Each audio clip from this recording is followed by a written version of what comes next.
What's up everyone, it's Kelly and today I've got another swatch review for you. So today we are talking about two new collections from Zoya. We have the pink palette and we have the Hello Summer collection. So both of those are for summer 2022. We've got 6 polishes in each. So basically it's like one 12 polish collection. If you haven't heard of Zoya before, they are a mainstream salon brand that is 10 free, meaning they are free of 10 of the potentially harmful ingredients that are often found in nail polish. They are vegan, meaning they do not use any animal-derived ingredients, and they're also cruelty-free, meaning they do not test their products on animals. So like I said, 12 polishes in total. Today, the pink palette has 6, as you may have guessed, pink polishes, and then the Hello Summer set has these really gorgeous, summery, bright cream shades. I was especially excited about the Hello Summer collection because in addition to having just really beautiful brights, we have 2 of those that are neon finishes. And last year, I wasn't totally sold on the Zoya neons, but they looked really gorgeous this year, so I was very excited to try them out. But before we dive into the swatches, I just want to make a quick note. In my Zoya reviews, I like to use the Zoya Z-Wide brush. That's actually not the default brush that the polishes come with. Zoya comes with a round skinny brush, and then separately they sell the Z-Wide brush. Definitely not very convenient, but a lot of times if you get the full collection, they'll just send you the Z-Wide brushes as like a little gift with your purchase. But it is kind of frustrating because it kind of feels like you're being taxed for preferring a certain type of brush, but it is the same formula, so if you prefer a round skinny brush or if you don't mind it, you're getting the same color, you're getting the same formula. That's just what I prefer to swatch mine with. So just something to keep in mind. But anyway, let's get into the swatches, then we'll talk a little bit more about pricing and availability. So roll the footage. So as with all of my swatch and review videos, I am using base coat underneath all of my swatches just to protect my natural nail and prevent any stains. Today I am using the Cuccio base coat, so I will link it below. So we'll start off with the Hello Summer collection. We've got ourselves a nice little rainbow of cream finishes, and 2 of them are actually neons. So this is one of them. It's called Alley, and it's a really beautiful neon pink cream shade. And you can see the formula is really impressive on this one. I did end up needing 2 coats for full coverage here, but it actually covered up my visible nail line in the first coat. So I was really impressed with this. I think that their neons have definitely improved since the last time I've used them. And this is a really beautiful color. I think it's the perfect summer neon pink. It's got the right amount of coolness to it. It does dry down very, very slightly deeper than it applies on the nail, but as you can see, it's still really bright and beautiful. It's nice and self-leveling. It does dry to a very, very slightly satiny finish. Next up, we have the shade Heidi, and this one is the orange cream. It's actually got a little bit of a coral tinge to it and also a little bit of dustiness, but that might just be compared to some of the brighter, more neon shades in the collection. And again, this one actually did cover up my visible nail line in that first coat, but I noticed that it was a little bit patchy. So I probably could have gotten away with 2 coats if nobody was looking too closely at my nails, but I did notice, and I think you can probably see just a tiny bit of that patchiness where some areas on the nail, especially once it dried, were a little bit less opaque than others. So I ended up going in with a 3rd coat. I wasn't a huge fan of that because I don't think this is that intense of a color that I would be like, oh, this is definitely worth 3 coats, because I'm sure I could find this from OPI, or honestly probably even a different one from Zoya that has a better formula. So was a little bit disappointed in this one, just because for a basic cream, if it's a regular color and not something super light or yellow, I just don't know that my short nails should have a 3rd coat on it, you know? Speaking of yellows that are probably 3 coaters, next up we have the shade Darcy. This is a really beautiful bright yellow cream, and it actually has a very, very slight silver shimmer running throughout. It's kind of hard to tell on application, but once it's full coverage, you can see it a little bit better. And this one actually was almost there in the 2nd coat, but this is something I mentioned in a lot of my reviews. It definitely comes up a lot in the summer because of all the beautiful summer yellows, but yellow nail polish is the least opaque in my experience. I find that it's actually even a little bit less opaque than white nail polish. So 99% of the time, I would say I'm using 3 coats, and I think that this one did look great in 3 coats, but honestly, it was just barely there in the 3rd coat. If you have longer nails, you might even need a 4th. Now, I think this is a beautiful color, but it's up to you whether you think that is worth it.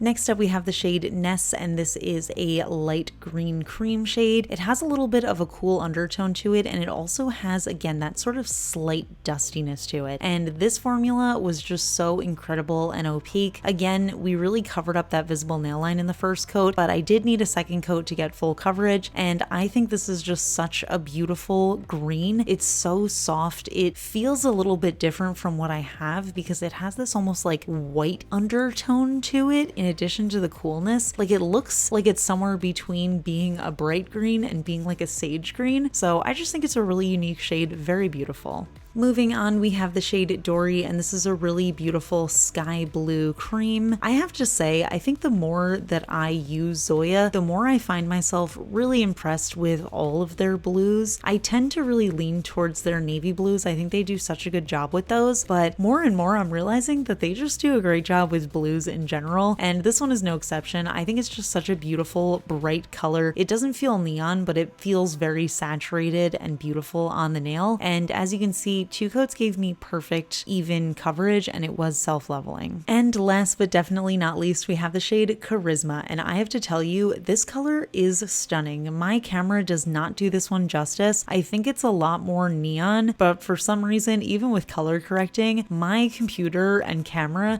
just don't even register this as a color. So imagine this, but more bright and neon and just absolutely incredibly eye-catching. I think this is such a gorgeous color. It looked to be opaque in 2 coats, so as it was wet I was like, oh, this is definitely a 2-coater, but once it dried I realized that I could still see my visible nail line. It also dried down to that slightly matte finish, so I ended up going in with a 3rd coat to cover up that visible nail line, and then I waited for it to dry and made sure that it was fully opaque there. So not ideal that it's a 3-coater, but this is such a unique and stunning shade that I absolutely don't mind. I think people would stop me in the street and tell me that they love my nail polish if I was wearing this color, and I plan on doing that this summer for sure. So here are all of those summer collection colors together. Like I said, just a really nice bright collection of shades. The only one I'm a little iffy on is Heidi, but I still think it's a beautiful color, and I think that they made a really beautiful rainbow here. I like the choice of only having a couple of neons and then just other really bright fun shades. I think they still even out really nicely and they look really beautiful together. So now let's move on to the pink palette. We'll go from the lightest shade to the deepest shade, and this first one is called Joni, and this is a very, very, very pale pastel pink. It's almost a white with a little bit of like a pinky undertone to it, and since I'm very pale, it tends to look more on the white side than the pink side, but you can still see a little bit of that pinky hint there. So I feel like this one was almost there in 2 coats, but it did need a 3rd. I think that's pretty common with a shade as light as this. It did have a little bit of a milkiness to it, but it still ended up giving me full coverage in 3 coats, and I think it's a really pretty shade. It's a nice basic one. Moving on, we have the shade Maddie. This is another really light pink. I would classify this as a baby pink, and honestly, I was expecting this one to be a 3-coater on me because again, it's just a really light color, and shades like this tend to require 3 coats, but I was surprised and impressed to see that it was 2-coat coverage. Now again, I do have pretty short nails, so a lot of times I can get away with fewer coats than people who have longer nails where the visible nail line is just a little bit more noticeable, so just keep that in mind, but I was pretty impressed with the coverage here. Next up, we have the shade Shannon. This is another light pink cream shade, but this one leans a little bit on the salmon side, so you can see just a little bit of that almost orangey, peachy kind of undertone to it. It's still distinctly pink, but it does have that sort of salmony coloring to it. And again, really nice opacity here, really nice coverage in 2 coats, and I think it's just a really beautiful shade. I think with the whole pink palette, you're not really getting crazy unique colors, but you are getting nice classic neutrals. And then we have 2 brighter medium pink shades. This is the first one. It's called K, and it's a really nice medium warm toned pink. Again, it has a little bit of that almost salmony undertone to it. Even though it's still very distinctly pink, it does dry down slightly darker than it looks in the bottle, but it's a really beautiful bright shade. It feels like a great summery color, but this is also just a classic pink I think you could wear any time of year. Honestly, I feel like I could get away with wearing this one in 2 coats, but on camera it definitely looked a little bit more patchy. I think that's just something that happens with these extreme close-ups in high def of my nails, so I ended up doing a 3rd coat just to show you what that looked like. But like I said, in real life I would just wear this as a 2-coater, maybe a 3rd coat on my thumbs because they're a little bit bigger. bigger. And then we have the final cream finish in the collection. This one is called Gigi, and it's a really beautiful medium to deep pink shade. It definitely has a warm undertone to it. It definitely feels a little bit more corally, but I still think this is pretty distinctly pink. Honestly, this type of color to me feels like the perfect watermelon color, and this just feels like a classic color. If you're not a person who likes wearing a lot of quote unquote wild colors on your nails, then this to me just feels like the perfect nail color, and it gave me nice opacity in 2 coats, so really enjoyed this one. And the final polish in this collection is called Angel, and this one is a sheer polish that I would consider to be a topper, and it's got these iridescent glassy irregular flecks in it, so you can see over the naked nail you're seeing a lot of that cooler tone. It almost looks like a blue fleck on there, but then when the light hits it, it looks a little bit more pink, and then it really transforms based on what color you're wearing it over. So I ended up trying it over the shade Gigi, and I think that completely transformed it. It still looked like a deeper color. It almost had a little bit of a purpley tinge to it, but then again, once the light hits it, it looks like a fuchsia color, and there's also just like a tiny hint of gold in there. So really cool to see over different colors. I also wanted to try it over black because that usually tends to have the most drastic transformation, and you can see this over black looks like a bright pink and orange and gold shimmer in there, and it's just really fun. So shades like this I really enjoy because you can really experiment using it over different colors, and it's going to look different every time you wear it, or you can just wear it as a sheer wash of color over your nails. So here are all of the pink palette colors together, and honestly I was not sold on this collection when I saw them in the bottles because I just felt like they were a little basic, but looking at them now I think these would be so beautiful for like a gradient or an ombre manicure where each nail has a different color on it, and then you could top all of the colors with Angel, and then I think it would bring the collection together really nicely. I just think that these shades are really beautiful. I feel like they're classic timeless nail colors, but they're really a staple for everyone to have in their collection, so if you don't already have them, I think that the majority of these were a pretty good formula. Actually, all of them were a good formula, but there were a couple that were a little bit more sheer than others. So those are the polishes, and overall I enjoyed the collection. One thing I've actually been recently missing from Zoya is I really loved when they did those 12 polish collections, and a lot of times with those collections they would have 6 sort of classic neutral like pinky red kind of colors, and then they would have 6 more wild like exciting colors. So I actually appreciated that they kind of did that for summer 2022. Even though it was 2 separate releases, it still felt like the way they kind of used to do the 12 polish collection, so I appreciate that. I hope they continue doing it, but I would definitely love to see more shimmers and specialty finishes from them. It feels like we've just been getting a lot of cream finishes from them lately, and I really love their shimmers especially. I just think they do a great job with them, so we'll see what happens for fall 2022. I've got high hopes. So these polishes are available wherever Zoya is sold. I prefer to get mine from HB Beauty Bar, which is a retailer for nail polish, and there the 15 milliliter bottles retail for $9.95 USD, and I also have a discount code. You can use the code KELLI to get 22% off your order there. They're also available directly from the Zoya website, and there they retail for $12 USD each, so I will link up both of those sites down below so you can check them out if you're interested. But I'm curious to hear your thoughts. What do you think of these collections? Do you prefer the pink palette or do you prefer the summer collection? Are you planning on picking up any polishes from either set? And if you are, let me know which ones you're interested in and we can discuss it. If you enjoy my swatch and review videos, please give this one a thumbs up. It lets me know I'm doing a good job. And if you're not already subscribed to my channel, please consider subscribing. I put out new videos every Tuesday, Friday, and Sunday. I also have a vlog channel where I talk about like behind the scenes, everyday life kind of stuff. So definitely check that out if you're interested. And if you're into nerdy movies, I have a new podcast. It's called It's All Geek to Me. It's available on all streaming platforms. New episodes drop every Thursday. So I'm going to link that down in the description as well. And of course, a huge shout out to my Cosmic Admirals on Patreon, Amanda M, Rocket Man's daughter, and Paola. I really appreciate your support, and I'll see you all in my next video.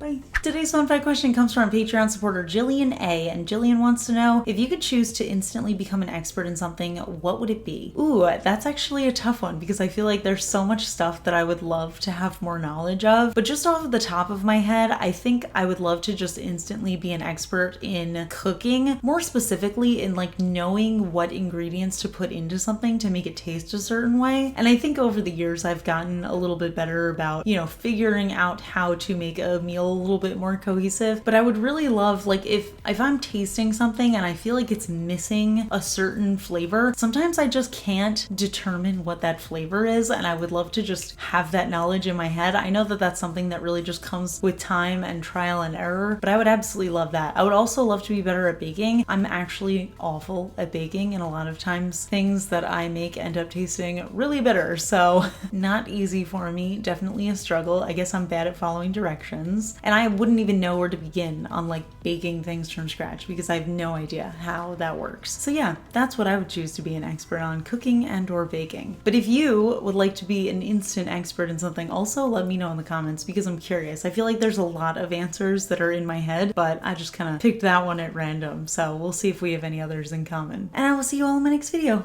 Bye.